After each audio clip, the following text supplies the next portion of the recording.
നമസ്കാരം. 56-ാമത്തെ വയസ്സിൽ നടൻ സലീം കുമാർ ശരിക്കും മരിച്ചിരിക്കുന്നു എന്ന് പറയാൻ കാരണം സലീം കുമാർ ഇതിനു മുമ്പ് സോഷ്യൽ മീഡിയയിൽ പലതവണ മരണപ്പെട്ടിട്ടുള്ളത് കൊണ്ടാണ്. താൻ മരിച്ചിട്ടില്ല, ജീവിച്ചിരിക്കുന്നു എന്ന് പലതവണ സലീം കുമാറിന് കേരളത്തോട് പ്രഖ്യാപിക്കേണ്ടി വന്നു എന്നത് തന്നെ സലീം കുമാർ നേരിട്ട പ്രതിസന്ധികളിൽ ഒന്നായിരുന്നു. ആ സലീം കുമാറിനെ കുറിച്ച് ഇന്നലെ രാത്രി മുതൽ നിരന്തരമായി നമ്മുടെ ചാനലുകൾ, ഓൺലൈൻ മാധ്യമങ്ങൾ, അച്ചടി മാധ്യമങ്ങളൊക്കെ എഴുതിക്കൊണ്ടിരിക്കുമ്പോൾ കൂടുതലായി ഒന്നും കൂട്ടിച്ചേർക്കാനില്ല എന്നതാണ് വാസ്തവം. അതുകൊണ്ട് തന്നെ സലീം കുമാർ എന്ന മഹാനായ നടനെക്കുറിച്ച് വിശദമായ ഒരു പോസ്റ്റ്മോർട്ടം നടത്താൻ ഞാൻ ആഗ്രഹിക്കുന്നില്ല. സലീം കുമാറിനെ മലയാളികൾ അടയാളപ്പെടുത്തിയത് അയാളുടെ പ്രത്യേകതരം ഹാസ്യ വൈഭവം കൊണ്ടാണ്. വാസ്തവത്തിൽ സാധാരണ മനുഷ്യർക്ക് പിടികിട്ടുന്ന വളിപ്പ് എന്നൊക്കെ വിളിക്കാവുന്ന സാധാരണ തമാശകളുടെ തമ്പുരാനായിരുന്നു സലീം കുമാർ. അതുകൊണ്ട് തന്നെ ഏതു സാധാരണ മനുഷ്യനും സലീം കുമാറിനോട് പ്രത്യേക ഇഷ്ടം തോന്നി. സലീം കുമാറിൻ്റെ ഡയലോഗുകൾ ഇന്നും ഏതു സിനിമയിൽ ആര് പറഞ്ഞു എന്ന് പോലും അറിയാതെ മലയാളികൾ കൊണ്ടു നടക്കുന്നത് എത്രമാത്രം അയാൾ നമ്മൾ ഇഷ്ടപ്പെട്ടു എന്നതിന് തെളിവാണ്. ഐ ആം സോറി അളിയ എന്ന് കേട്ടാൽ അത് സലീം കുമാറിൻ്റെ ഡയലോഗാണെന്ന് നമ്മളിൽ എത്ര പേർക്കറിയാം. ലുക്കില്ലെന്നേ ഉള്ളൂ, ഭയങ്കര ബുദ്ധിയാണ് എന്നതും നമ്മൾ സ്ഥിരം ഉപയോഗിക്കുന്ന തമാശയാണ്. ഇതിൻ്റെയൊക്കെ ഉപജ്ഞാതാവ് സലീം കുമാർ ആയിരുന്നു എന്നോർക്കണം. ഹാസ്യ നടൻ എന്ന നിലയിലാണ് മലയാളികളുടെ നെഞ്ചിൽ സലീം കുമാർ കുടിയേറിയതെങ്കിലും അതീവ ഗൗരവത്തോടുകൂടി സിനിമയിൽ അഭിനയിച്ച് ദേശീയ പുരസ്കാരം വരെ ലഭിച്ചിട്ടുള്ള മഹാനായ നടൻ കൂടിയായിരുന്നു സലീമെന്ന് പലരും ഒരുപക്ഷെ മരിച്ചപ്പോഴായിരിക്കും അറിയുന്നത്. എന്നാൽ ആ ദേശീയ പുരസ്കാരം സലീം കുമാറിന് തിരിച്ചടിയാവുകയായിരുന്നു. ദേശീയ പുരസ്കാരം കിട്ടിയ സലീം കുമാറിനെ പലരും സിനിമയ്ക്ക് വിളിക്കാൻ മടിച്ചു. രാജ്യത്തെ ഏറ്റവും മികച്ച നടനെ എങ്ങനെയാണ് ചെറിയ വേഷങ്ങൾക്ക് വിളിക്കുന്നത് എന്നതായിരുന്നു അവരുടെ ആശങ്ക. മറ്റു ചിലർക്ക് ദേശീയ പുരസ്കാരം കിട്ടിയതിൻ്റെ കുശുമ്പും അസൂയയും. ഇതൊന്നും സലീം കുമാറിനെ ബാധിക്കുമായിരുന്നില്ല. അത്രമേൽ നിർമ്മമനായ ഒരു മനുഷ്യനായിരുന്നു സലീം കുമാർ. തൻ്റെ ജീവിതത്തെക്കുറിച്ച് കൃത്യമായ ധാരണയുണ്ട്. മതത്തിലും ജാതിയിലുമൊന്നും ഒരു വിശ്വാസവുമില്ല. ഒരുപക്ഷെ 56-ാം വയസ്സിൽ സലീം കുമാറിന് ഇഹലോകവാസം വെടിയേണ്ടി വന്നതും ജീവിതശൈലി കൊണ്ടാവാം. കടുത്ത മദ്യപാനിയായിരുന്നു ജീവിതത്തിൽ ഏറിയ നാളും. 2006-ൽ 30 വർഷം മുമ്പാണ് സലീം കുമാർ സിനിമാ നടനാവുന്നത്. അന്ന് സിനിമയിലേക്ക് വരുമ്പോൾ സലീം കുമാറിന് സ്വന്തമായി ഒന്നും ഉണ്ടായിരുന്നില്ല. തൻ്റെ അമ്മ കൂലിപ്പണിയെടുത്ത് സമ്പാദിച്ച പണം കൊണ്ട് പതിയെ കെട്ടിയുണ്ടാക്കിയ ഒരു മൺകട്ട വീടായിരുന്നു സലീം കുമാറിൻ്റെത്. അവിടെ നിന്നും തൻ്റെ അധ്വാനം കൊണ്ട് കെട്ടിപ്പടുത്ത സുന്ദരമായ ഭവനത്തിലേക്ക് മാറി താമസിച്ചപ്പോൾ ലാഫിംഗ് വില്ല എന്ന് പേരിട്ടതും തനിക്ക് ജീവിതത്തിൽ കടപ്പാട് അമ്മയോടും ചിരിയോടും മാത്രമാണ് എന്ന് തുറന്നു പറഞ്ഞ ആ സത്യസന്ധതയുടെ പ്രതിഫലനമായിരുന്നു. ഇന്നത്തെ പത്രങ്ങളിലൂടെ ഞാൻ ഓടിച്ചു പോവുകയായിരുന്നു. നമ്മുടെ മാധ്യമങ്ങളൊക്കെ നേരിടുന്ന ഏറ്റവും വലിയ വെല്ലുവിളി ജനങ്ങൾ മുഴുവൻ അറിഞ്ഞ വാർത്ത എങ്ങനെ വ്യത്യസ്തമായി അവതരിപ്പിക്കുമെന്നതാണ്.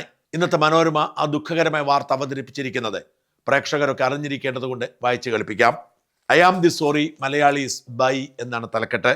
പ്രിയപ്പെട്ട മലയാളീസ്, ദിങ്ങനെ ഞാൻ പെട്ടെന്നിങ്ങ് പോന്നു. ഇത് കേട്ടപ്പോൾ ഡാൻസ് മാസ്റ്റർ വിക്രത്തെ നിങ്ങൾ ഓർത്തെന്ന് എനിക്ക് ഉറപ്പാണ്. അങ്ങനെ നമ്മൾ എത്ര ഒരുമിച്ച് ചിരിച്ചു. കുറച്ചു നാളായി സിനിമയിൽ അഭിനയിക്കുന്നില്ലെങ്കിലും നിങ്ങൾ എന്നെ വിട്ടില്ലല്ലോ. സകല ട്രോളുകളിലും ഞാൻ കസറിയില്ലേ. മണവാളനും ശ്രാങ്കും അഡ്വക്കേറ്റ് മുകുന്ദനുണ്ണിയും അനിൽ കമലാസനും അങ്ങനെ എൻ്റെ എല്ലാ കഥാപാത്രങ്ങളും ട്രോളുകളായി. 100 കോടി ക്ലബിൽ കയറിപ്പറ്റാനായി മഹാരാജാസിൽ പഠിക്കുമ്പോൾ MG യൂണിവേഴ്സിറ്റിയിൽ മിമിക്രിക്ക് സമ്മാനം കിട്ടിയതിന് പിന്നാലെയാണ് യാത്ര ചിരിവഴിയിലേക്ക് തിരിച്ചുവിട്ടത്. കലാഭവനിലും പിന്നെ സിനിമയിലും എങ്ങനെയൊക്കെയോ എത്തപ്പെട്ടു.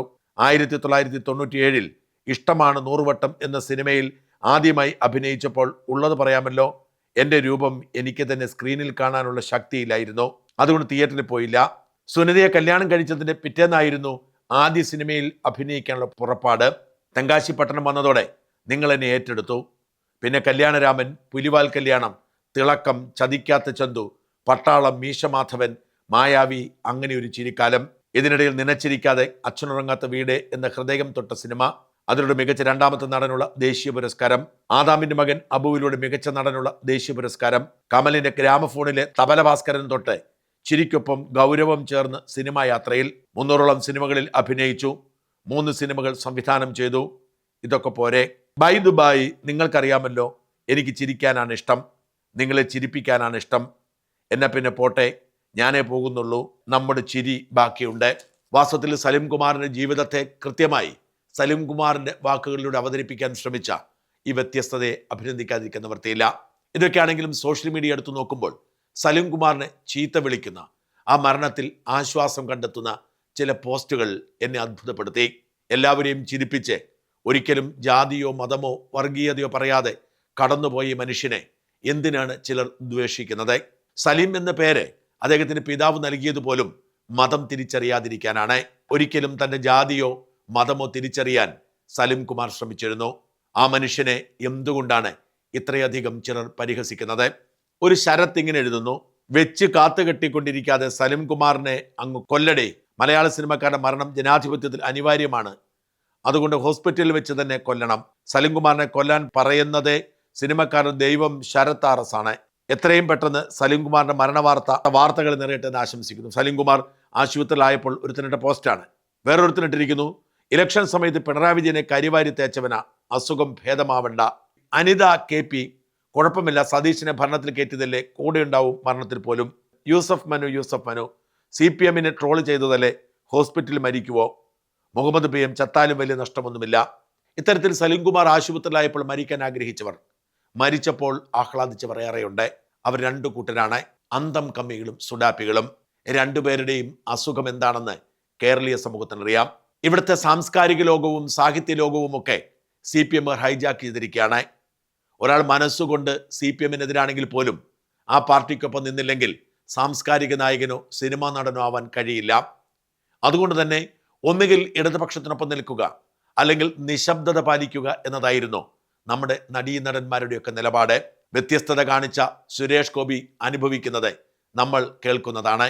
എന്നാൽ എക്കാലത്തും എൻ്റെ അപ്പൻ കോൺഗ്രസ്സുകാരനായിരുന്നു, അതുകൊണ്ട് ഞാനും കോൺഗ്രസ്സാണ്, ആ കോൺഗ്രസിൻ്റെ കൂടെ കൂടിയിട്ട് എന്തെങ്കിലും ഗുണമുണ്ടായിട്ടല്ല എന്ന് തറപ്പിച്ചു പറഞ്ഞ പൊതുബോധമായിരുന്നു സലിം കുമാറിൻ്റെത്. പരസ്യമായി തന്നെ രാഷ്ട്രീയം തുറന്നു പറയാൻ സലിം കുമാർ കാണിച്ച ആർജവമായിരിക്കാം ഒരുപക്ഷെ പിഷാരടിയെ പോലുള്ളവരെ രംഗത്തിറങ്ങാൻ പ്രേരിപ്പിച്ചതും ഇപ്പോൾ ജനപ്രതിനിധിയായിരിക്കുന്നതും. സലിം കുമാറിന് രാഷ്ട്രീയം പക്ഷേ അധികാരത്തിന് വേണ്ടിയുള്ള ഒരു ഇടവഴിയായിരുന്നില്ല, തൻ്റെ ആദർശമായിരുന്നു. ആ പാർട്ടി കൊണ്ട് തനിക്കൊരു ഗുണവും ഉണ്ടാവില്ല എന്ന് കരുതുമ്പോഴും സലിം കുമാർ ആ പാർട്ടിയോട് കൂറ് കാണിച്ചു. 10ാമത്തെ വയസ്സിൽ കരുണാകരന് നോട്ടുമാലയിട്ട് ശീലിച്ച സലിം കുമാർ മരണം വരെ കോൺഗ്രസ്സുകാരനായിരുന്നു. പരവൂരുകാരനായ സലിം കുമാർ പരവൂരിൽ നിന്നും ഒരു മുഖ്യമന്ത്രി ഉണ്ടാവുന്നത് കണ്ടിട്ടാണ് മരണത്തിന് കീഴടങ്ങിയത്. തെരഞ്ഞെടുപ്പ് കൺവെൻഷനിൽ പങ്കെടുത്തുകൊണ്ട് പിണറായി വിജയനെ ട്രോളിയ 2 കഥകൾ കേട്ടാൽ തന്നെ അറിയാം CPM-കാർ വെറുക്കുന്നത് എന്തുകൊണ്ടാണെന്ന്. പിണറായിയുടെ 3 ലക്ഷം കോടി നിക്ഷേപത്തെയും അമേരിക്കയിൽ നിന്നെത്തിയവർ കേരളത്തിലെ റോഡ് കണ്ട അതിശയിച്ചതിനെ കുറിച്ചുമുള്ള തള്ളിനെ ട്രോളിയത് ഒരുപക്ഷെ ഇത്തെരഞ്ഞെടുപ്പിനെ തന്നെ സ്വാധീനിച്ചിട്ടുണ്ടാവും. സലിം കുമാറിന്റെ മരണത്തിൽ ആഹ്ലാദിക്കുന്ന മറ്റൊരു കൂട്ടർ നമ്മൾ സുഡാപ്പികൾ എന്ന് വിളിക്കുന്ന തീവ്ര മതമൗലികവാദികളാണ്. അതിനുമുണ്ടായിരുന്ന ഒരു കാരണം, ഒരു തരത്തിലും തങ്ങളുടെ വിശ്വാസവുമായി ബന്ധപ്പെട്ട ഒന്നും ഹാസ്യത്തിന് പോലും ഉപകരണമാവരുത് എന്ന് വിശ്വസിക്കുന്ന അന്ധവിശ്വാസികൾ ചിലരുണ്ട്. അവരിൽ മുൻപന്തിയിലാണ് സുഡാപ്പികൾ. ഒരിക്കൽ ശ്രീലങ്കയിൽ സ്ഫോടനം നടന്നപ്പോൾ അവിടുത്തെ ഫോറൻസിക് പരിശോധനയുടെ ഫലം വന്നു എന്ന് പറഞ്ഞ് സലിം കുമാർ ഒരു തമാശ പറഞ്ഞിരുന്നു. ശരീരം പൊട്ടിത്തെറിച്ച ഭീകരവാദികളുടെ ഫോറൻസിക് പരിശോധന നടത്തിയപ്പോൾ അവരുടെ ജനനേന്ദ്രിയത്തിന് ഒരു തകരാറുമില്ലായിരുന്നത്രേ. ആ ജനനേന്ദ്രിയങ്ങൾ ഇരുമ്പ് പൂട്ടാൽ സുരക്ഷിതമായിരുന്നത്രേ. അതിന്റെ കാരണമായി സലിം കുമാർ പറഞ്ഞത്, ശരീരം പൊട്ടിത്തെറിച്ചു പോയാലും ജനനേന്ദ്രിയം പോവരുത്, സ്വർഗത്തിൽ ചെല്ലുമ്പോൾ ഹൂറിമാരെ ഉപയോഗിക്കാനുള്ളതാണ് എന്ന് ഹാസ്യമായിരുന്നു. ഈ ഹാസ്യം തന്നെയാവാം സുഡാപ്പികൾ കലി പൂണ്ടിറങ്ങാൻ കാരണം. സലിം കുമാറിനെ കമ്മികളും സുഡാപ്പികളും വെറുക്കാൻ കാരണമായ ആ വിവാദ പ്രസംഗങ്ങൾ കൂടി കേൾക്കുക. ഞാൻ ഈ ഒരു 5-6 മാസം മുമ്പ് ഒരു മുഖ്യമന്ത്രിയുടെ വാർത്താ സമ്മേളനം കണ്ടു. അപ്പൊ അതിൽ പറയുന്നത് അദ്ദേഹത്തിന്റെ ബന്ധുവാണോ സുഹൃത്താണോ ഞാൻ മറന്നുപോയി. സുഹൃത്തിന്റെ മകൻ അമേരിക്കയിൽ നിന്ന് വന്നു. അമേരിക്കയിൽ നിന്ന് വന്നിട്ട് പറഞ്ഞു, കേരളം കണ്ടപ്പോൾ ആ പയ്യൻ പറഞ്ഞു, കേരളം ഇത് എന്തൊരു മാറ്റമാണ്, അമേരിക്ക പോലും തോറ്റുപോകുമെന്ന് പറഞ്ഞു. അപ്പൊ എനിക്ക് സംശയമായി, ഈ പയ്യൻ ആരായിരിക്കും, എവിടെ ഉണ്ടാവും ഇപ്പൊ പയ്യൻ? അങ്ങനെ ഞാൻ ഈ പയ്യൻ അന്വേഷിച്ചു തന്നു. എനിക്ക് പയ്യനെ കാണാൻ പറ്റി. നമ്മുടെ ഉളമ്പാറുള്ള മാനസിക ആശുപത്രിയിലായിരുന്നു. കാരണം ഞാൻ അച്ഛനോട് ചോദിച്ചു, എന്താ ഇവിടെ കൊണ്ടൊക്കെ എടുത്തത്? അല്ല സലീമിന് അറിയാമല്ലോ, 2-3 പ്രാവശ്യം സലീം അമേരിക്കയിൽ വന്നതല്ലേ. അപ്പോ ഈ കേരളം കണ്ടിട്ട് അമേരിക്ക എന്ന് പറയാൻ അപ്പൊ തന്നെ അവന് കുഴപ്പമുണ്ടെന്ന് മനസ്സിലായി. അതിന്റെ പേരിലാണ് ഞാൻ ഇവിടെ അഡ്മിറ്റ്. ഇപ്പൊ പോയിട്ടോ, കറണ്ടൊക്കെ അടുപ്പിച്ച് പോയി. ആള് പോയി. 2 ആഴ്ചയായിട്ടുള്ളൂ, ഒരാഴ്ച 1 മാസമായിട്ടുള്ളൂ വേറെ ഒരു വാർത്ത വന്നത്. വാർത്തയെന്ന് വെച്ചാൽ മുഖ്യമന്ത്രി തന്നെ പറഞ്ഞത്, അപ്പോൾ പി രാജീവ് അദ്ദേഹത്തിനോട് എന്ന് പറഞ്ഞു, ഒരു വ്യവസായി വന്നുണ്ട് കേരളത്തിൽ പണം മുടങ്ങാൻ വേണ്ടിയിട്ട്. അപ്പോൾ മുഖ്യമന്ത്രി വിചാരിച്ചു വളരെ നിസ്സാരമല്ല, പൈസ മുടക്കാൻ വേണ്ടി വന്നേന്ന് വിചാരിച്ചു. അങ്ങനെ ഈ വ്യവസായി വന്നു. ഈ വ്യവസായിക്ക് പേരില്ല കേട്ടോ, പേര് പറയില്ല പുള്ളി. പയ്യനും പേരും അഡ്രസ്സൊന്നുമില്ല, വ്യവസായിക്കും പേരും അഡ്രസ്സൊന്നുമില്ല. അപ്പോൾ ആ വ്യവസായി വന്നു. അപ്പോൾ എത്ര രൂപയാണ് മുടക്കാൻ ഉദ്ദേശിക്കുന്നത്? 3 ലക്ഷം കോടിയാണെന്ന് പറഞ്ഞു. അപ്പോൾ പുള്ളി ഞെട്ടി, മുഖ്യമന്ത്രി ഞെട്ടിയിട്ട് ചോദിച്ചു, എന്താണ് കേരളത്തിൽ 3 ലക്ഷം കോടി മുടക്കുന്നത് എന്താണെന്ന് ചോദിച്ചു. അപ്പൊ അദ്ദേഹം പറഞ്ഞത്, വ്യവസായ സൗഹൃദം ലോകത്ത് ഇത്രയുള്ളൊരു സ്ഥലം ലോകത്ത് എങ്ങുമില്ല. ആന്തൂർ സാധനെ പോലുള്ളവരൊക്കെ എങ്ങനെയാണ് നിങ്ങൾ സഹായിച്ചത്? അപ്പോ ഇത് കേട്ടപ്പോൾ ഞാൻ വീണ്ടും ഇയാളെ അന്വേഷിച്ചു ചെന്നു. അയാൾ അന്വേഷിച്ച് ചെന്നപ്പോ അയാൾ നമ്മുടെ പയ്യൻ കിടന്നില്ലേ അതിന്റെ ഇപ്പുറത്തെ വാർഡിൽ. അങ്ങനെ ഇല്ലാത്ത കഥകള്. അപ്പൊ ഡോക്ടർ പറയാണ്, മൂലമറ്റത്തുനിന്നുള്ള പവർ വെച്ച് ഷോക്ക് കൊടുത്തിട്ട് തീർന്നില്ല, ഇനി കഠിനംകുളത്തുനിന്ന് മറ്റേ താപനിലയത്തിൽ നിന്ന് വൈദ്യുതി വന്നാല ഇയാളുടെ ഇത് ഭ്രാന്തി മാറുള്ളൂ എന്ന് പറയാം. അങ്ങനെ ഓരോ ദിവസം തോറും ഓരോ തള്ളു. കായിക മന്ത്രിയുടെ പേരിൽ വേറൊരു തള്ളു. നിങ്ങളൊക്കെ കേട്ട് കാണാം, മെസ്സി വരും കേട്ടോ, മെസ്സിയുടെ വരും, കലൂർ സ്റ്റേഡിയത്തിൽ വരും. കലൂർ സ്റ്റേഡിയത്തിൽ വന്നിട്ട് കൈരളി TV കോമഡി ഷോ അവതരിപ്പിക്കും. അങ്ങനെ പല ഇതുണ്ടായിരുന്നു. അവിടെ പണിയുന്നു, ഇവിടെ പണിയുന്നു. അപ്പോ മെസ്സി ഇവിടെ വരും, ഇന്ത്യയിൽ വരികയും ചെയ്തു. ആന്ധ്രാപ്രദേശിൽ വന്ന്, ബോംബെയിൽ വന്ന്, ഡൽഹിയിൽ വന്നു. അപ്പൊ ഞാൻ മെസ്സിനോട് ചോദിച്ചു, മെസ്സി എന്താണ് കാരണം? താൻ ബോംബെയിൽ വന്ന്, ഹൈദരാബാദിൽ വന്ന്, ഡൽഹിയിൽ വന്ന്, ഞങ്ങളുടെ കേരളത്തിൽ വരാൻ എന്താണ്? അപ്പൊ അദ്ദേഹം എന്നോട് പറഞ്ഞു, ചേട്ടാ വേറൊന്നും വിചാരിക്കരുത്, കേരളീയരോട് ഒരു ദേഷ്യമില്ല.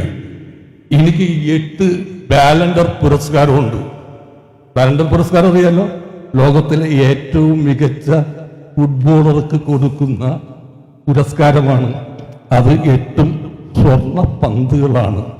അയ്യപ്പസ്വാമിയുടെ സ്വർണം കെട്ട യുവമാരി എന്റെ ബാലൻഡർ പുരസ്കാരം വെറുതെ വെക്കുമെന്ന് ചേർന്ന് തോന്നുന്നുണ്ട? അങ്ങനെയൊക്കെ ചെയ്യാൻ ചേട്ടാ മറ്റാരുണ്ട് LDF അല്ലാതെ?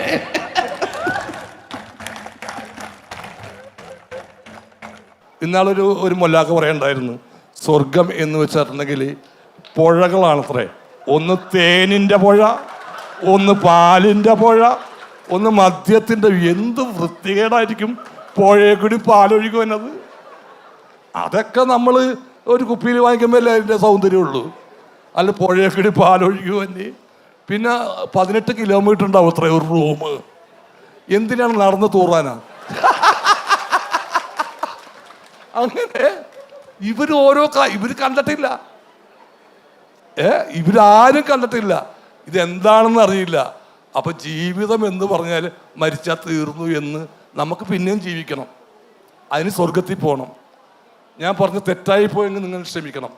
ശ്രീലങ്കയിൽ ഞാൻ ഒരു ദിവസം പോയപ്പോൾ, ഞാൻ ഇടയ്ക്ക് പോകാറുണ്ട് ശ്രീലങ്ക, ഞാൻ കുടുംബമൊക്കെ ആയിട്ട് പോകാറുണ്ട്. അവിടെ ചെന്നൊരു ബോംബ് സ്ഫോടനം ഉണ്ടായി. നിങ്ങൾ ഒരു 2-3 വർഷമായിട്ടുള്ളത് ശ്രീലങ്കയിലെ ബോംബ് ഹോട്ടലിലൊക്കെ. അപ്പം ഞാൻ താമസിക്കുന്ന ഹോട്ടലിലാണ് ഒരു ബോംബ് സ്ഫോടനം ഉണ്ടായത്. 7 പേര് മരിച്ചോടെ ഹോട്ടലിൽ. അപ്പോൾ ഞാൻ അവിടെ ചെന്നു. ഈ ബോംബ് സ്ഫോടനത്തിന് ശേഷം അവിടെ ചെന്നപ്പോൾ അവിടെ ഒരു നേഴ്സുണ്ട്, എൻ്റെ സുഹൃത്ത്. അപ്പോൾ അവളോട് ഈ വിശദവിവരങ്ങളൊക്കെ ചോദിച്ചപ്പോൾ അവൾ പറഞ്ഞു, ചേട്ടാ അവിടെ ബോംബ് പൊട്ടി മരിച്ചതിൽ ഒരാളുടെ ലിംഗത്തിൽ ഇരുമ്പുറട്ടേക്കണം. അതാ എല്ലാവർക്കും ഭയങ്കര അത്ഭുതമായിരുന്നു. എന്തായെന്ന് അന്വേഷിച്ചപ്പോൾ മരിച്ച് സ്വർഗത്തിൽ ചെല്ലുമ്പോൾ ഹൂറിമാരൊത്ത് സുഖിക്കാൻ വേണ്ടി ഇതിനൊന്നും പറ്റരുതല്ല, ശരീരം ചിന്നിച്ചെറിയ ഒരു കുഴപ്പമില്ല. അത്രക്ക് വരെ അന്ധവിശ്വാസത്തിൽ ആളുകൾ ഏർപ്പെട്ടിട്ടുണ്ട്.